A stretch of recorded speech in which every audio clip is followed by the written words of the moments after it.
Assalamualaikum warahmatullahi wabarakatuh. Terima kasih atas kesempatannya. Perkenalkan, nama saya Taufik Fajar Hidayatullah dengan NIM 2019-210514. Dan pada kesempatan kali ini saya akan membuka presentasi yang akan dilakukan oleh kelompok kami dengan memperkenalkan secara singkat mengenai profil usaha dari perusahaan yang sudah kami observasi atau wawancara melalui daring dengan menggunakan media WhatsApp. Nah, nama usaha ini adalah PJ Collection yang berlokasi di daerah Kendensari, RT 15 RW 5, Tanggulangin, Sidoarjo, Jawa Timur. Nah, perusahaan ini bergerak di bidang manufaktur dengan memproduksi produknya yaitu berupa kerajinan tas yang biasa digunakan untuk pesta. Nah, nama pemilik dari perusahaan ini bernama Bapak Pujiono yang saat ini sudah memiliki jumlah karyawan sebanyak 5 orang. Nah, untuk profil dari perusahaan selanjutnya akan dijelaskan oleh rekan saya. Ya, Assalamualaikum warahmatullahi wabarakatuh. Terima kasih atas kesempatannya. Nah, sebelumnya saya akan perkenalkan diri dulu. Jadi, nama saya Koirul Fitambunan dengan NIM 2019-210552. Nah, di video kali ini saya akan melanjutkan presentasi dari rekan saya, yaitu saat ini saya akan membahas tentang deskripsi usahanya. Nah, seperti yang sudah dijelaskan oleh rekan saya sebelumnya, jadi kita memilih bisnis PJ Collection, yaitu perusahaan yang dimana perusahaan ini tuh jenis usahanya tuh usaha manufaktur, di mana mereka ini memproduksi seputar kerajinan tas. Nah, jadi PJ Collection ini tahun 1996 itu mereka sudah membuat atau sudah memproduksi tas sekolah, lalu ada tas kerja dan lain sebagainya. Lalu juga pada tahun 2012 itu PJ Collection akhirnya memproduksi tas pesta. Jadi mereka kayak menambahkan variasi baru seperti itu. Nah, ini adalah salah satu dari beberapa foto-foto produk PJ Collection. Jadi ada tas pesta, terus bisa dilihat sendiri itu ada pemrosesan produksinya dan ada bahan-bahannya seperti itu. Terima kasih atas kesempatannya. Nama saya Putri Aurelia dengan NIM 2019-210570. Di sini saya akan menjelaskan tentang identifikasi biaya. Identifikasi biaya ini memiliki beberapa aspek, yaitu yang pertama ada harga per unit, yang kedua ada nama biaya, yang ketiga ada satuan, dan yang keempat jumlah unit, dan yang terakhir ada jumlah biayanya. Berdasarkan hasil survei yang sudah kelompok kami lakukan terhadap PJ Collection, berikut adalah identifikasi biayanya. Yang pertama ada gaji pekerja. Harga per unitnya 4.000, satuannya ada 5 orang, dan jumlah unitnya ada 500 pieces, maka jumlah biayanya akan menjadi 2 juta rupiah. Yang kedua ada biaya magnet. Harga per unitnya ada 310 perak, satuannya pieces, jumlah unitnya 500 pieces, maka jumlah biayanya akan menjadi 155.000. Yang ketiga ada biaya handle. Harga per unitnya Rp2.000, satuannya pieces, jumlah unitnya ada 500 pieces, maka jumlah biayanya akan menjadi 10 juta rupiah.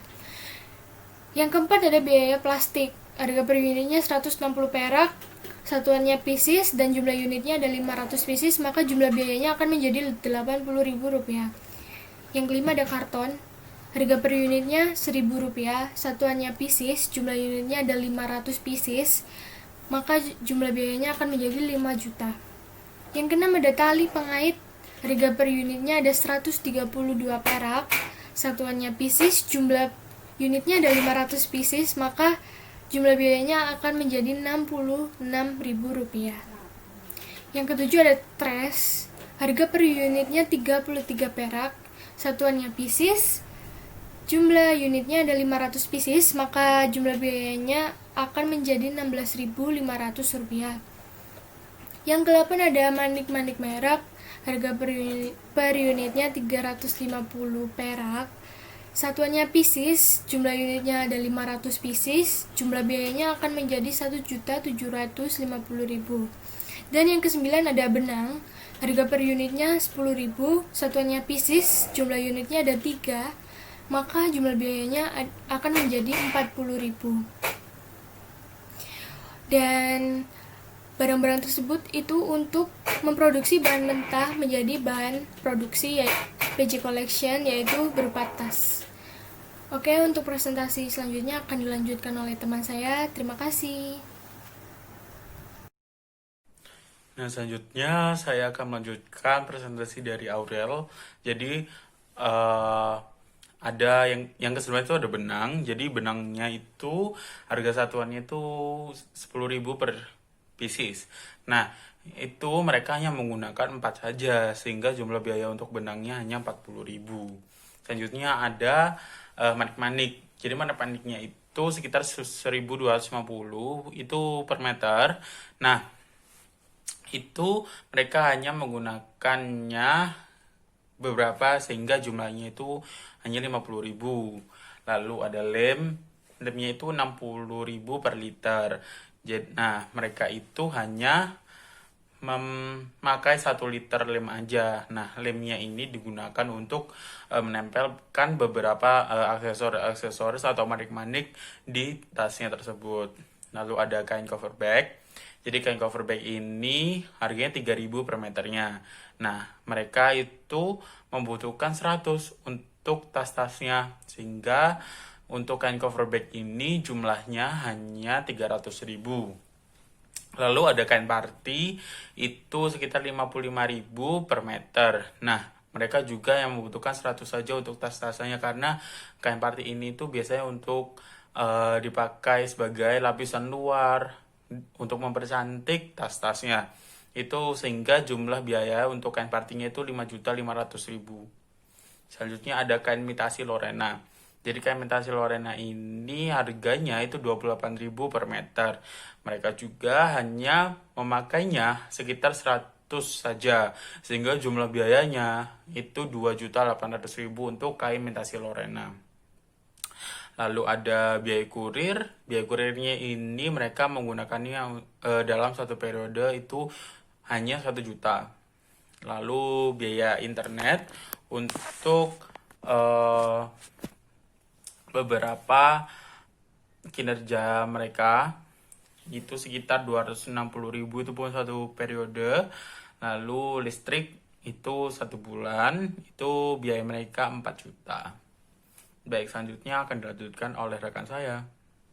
Terima kasih atas kesempatannya. Di sini saya Fiorentina Septi Nurhaliza dengan NIM 2019-210576 akan melanjutkan presentasi dari rekan saya, dan saya akan menjelaskan mengenai hasil matriks biaya yang kami peroleh dari hasil survei yang kami lakukan di salah satu usaha, yaitu PJ Collection. Di sini klasifikasi biaya dibagi menjadi 2, yaitu berdasarkan penelusuran ke objek biaya dan berdasarkan perilakunya. Di sini saya mendapatkan datanya, yaitu biaya variabel yang termasuk biaya langsung, yaitu gaji pekerja, biaya magnet, biaya handle tas, biaya plastik, biaya karton, biaya tali dan pengait, aksesoris merek, dan biaya trash. Kemudian biaya semi variabel yang termasuk dalam biaya langsung, yaitu biaya listrik. Kemudian ada juga biaya tetap yang termasuk di dalam biaya tidak langsung, yaitu biaya kurir dan biaya internet.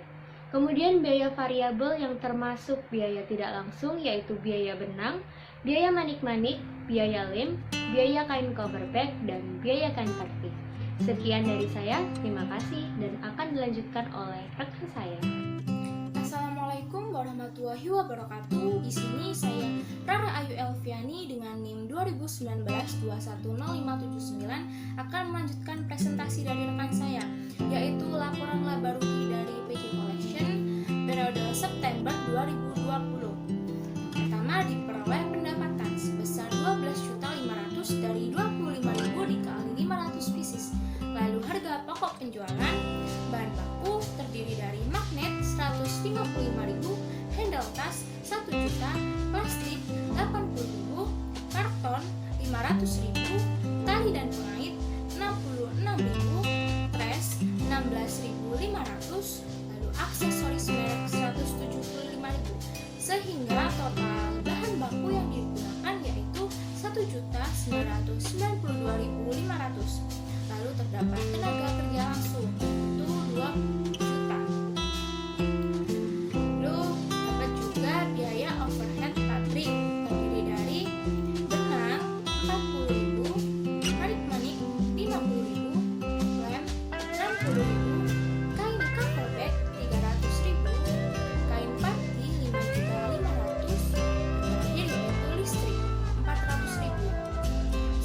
maka total biaya publikase yaitu 6.250.000. Ya, presentasi dilanjutkan oleh rekan saya.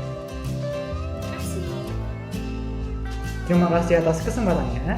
Di sini saya akan melanjutkan mengenai perhitungan laba rugi yang sudah dijelaskan oleh rekan saya sebelumnya. Setelah kita menghitung biaya bahan baku langsung, kemudian biaya tenaga kerja langsung dan biaya publikase, kita akan menjumlah semuanya, lalu kita akan menemukan total biaya yang dikeluarkan atau total biaya produksinya. Setelah kita menjumlah itu, ditemukanlah hasilnya sebesar Rp10.342.500. Lalu kita akan menghitung laba kotornya. Nah, laba kotor ini didapatkan dari jumlah penjualan dikurangi dengan beban-beban atau biaya-biaya yang sudah dikeluarkan untuk memproduksi produk-produk dari perusahaan ini, yaitu kita menemukan setelah kita kurang dari pendapatan dikurangi dengan total biaya produksi, ketemulah hasilnya sebesar Rp2.197.500. Lalu kita akan menghitung biaya administrasi umumnya. Nah, biaya administrasi umum ini terdiri dari biaya-biaya yang tidak terikat langsung dengan biaya produksi, namun ia mendukung untuk kegiatan operasional dari perusahaan ini. Nah, di sini kami sudah mengidentifikasi dari matriks biayanya, yaitu ada biaya kurir dan biaya internet. Biaya kurirnya sebesar Rp1.000.000 per bulan, dan juga biaya internetnya sebesar Rp260.000 per bulan. Setelah kita total, ketemu hasilnya Rp1.260.000. Lalu kita akan menghitung total laba bersihnya. Nah, laba bersih ini didapatkan dari laba kotor dikurangin dengan beban biaya administrasi umum. Lalu ketemulah dari Rp2.157.000 dikurangi dengan Rp1.260.000, ketemu laba bersih sebelum pajak sebesar Rp897.500. Demikian presentasi dari kelompok kami. Mohon maaf bila ada kesalahan kata. Wassalamualaikum warahmatullahi wabarakatuh.